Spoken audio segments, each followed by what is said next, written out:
Praise lord. Today వాగ్దానము. దుప్పి నీటివాగుల కొరకు ఆశపడినట్లు దేవా నీ కొరకు నా ప్రాణం ఆశపడుచున్నది. కీర్తనలు 42:1 ఉంది మాట.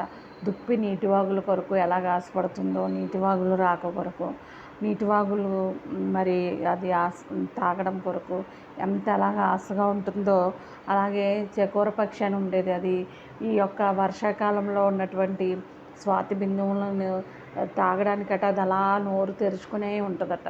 అన్ని కాలాల్లోనూ అది ఆ వర్షపు చుక్క నోట్లో పడితేనే అది దానికి ఈ స్వాతి చినుకులు అంటారు కదా, ఆ చినుకులు నోట్లో పడితేనే అది చకోర పక్షి అనేది చక్కగా ఆనందంగా నీటిని తాగుతుందంట. కానీ వేరే మురికి గుంటల్లో నీరు కానీ, చెరువుల్లోకి వెళ్ళి నీళ్ళు కానీ, పక్షులు అయితే సాధారణంగా చెరువుల నీళ్ళు అవి తాగుతాయి. కానీ చకోర పక్షి అంటే మరి ఆ పక్షి కేవలం వర్షపు నీటినే తాగడానికి అది నోరు తెరుచుకుని ఉంటుందంట. అలాగే మరి ఈ యొక్క దుప్పిని మనం కూడా ఈ యొక్క దేవుని మాటల కొరకు అలాగా కనిపెట్టాలన్నమాట. యెహోవా కొరకు నేను కనిపెట్టుచున్నాను, నా ప్రాణం ఆయన కొరకు కనిపెట్టుచున్నది, ఆయన మాట మీద నేను ఆశ పెట్టుకొనుచున్నాను. కీర్తనలు 135 ఉంది మాట.